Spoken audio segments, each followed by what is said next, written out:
we entitled the message for this week, "Do you see what God sees?" What happens if we don't?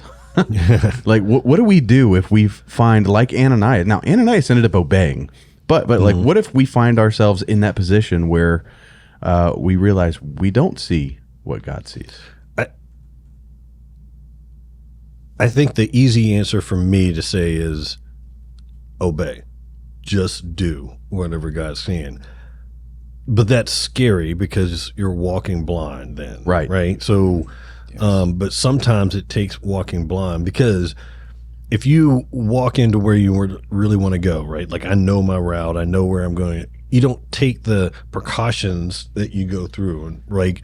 So let's, for instance, you're in your house. You move stuff around, you get up in the middle of the night, you're going to go through. Even though you know where things are, you tend to put your hands on the places where they go to give you guidance, right? Right. Yeah. And so you're touching a lot of different things as you go through that you wouldn't do if you had the vision to see. And you're like, all right, I got to go to the bathroom. I go here, here, here. You know what you have to avoid. You don't walk the same way. You're not putting your foot out there in the midst of anything. Well, you might you're the first stepping time. gingerly. Right? It only takes one. Not Step stub on your too toes. many Legos. And so you're doing all of those things. I mean, my kids like to come and sleep in the bed or in the room sometimes, and you're like, am I stepping over a kid? Like all of those kind of things.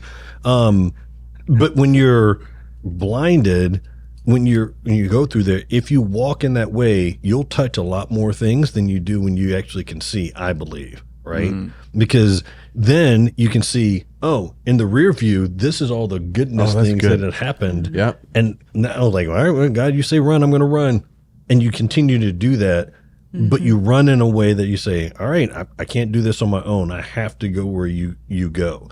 Now, I think that the level of maturity in that space is, I see where you want me to go, so I'm not just running around like a chicken with my head cut off. Right. But I still don't see what the end result is. But I'm going to run there, and I'm going to do those things because I'm still working blind, because I want the eyes of God, not the eyes of me. Right. So Yeah.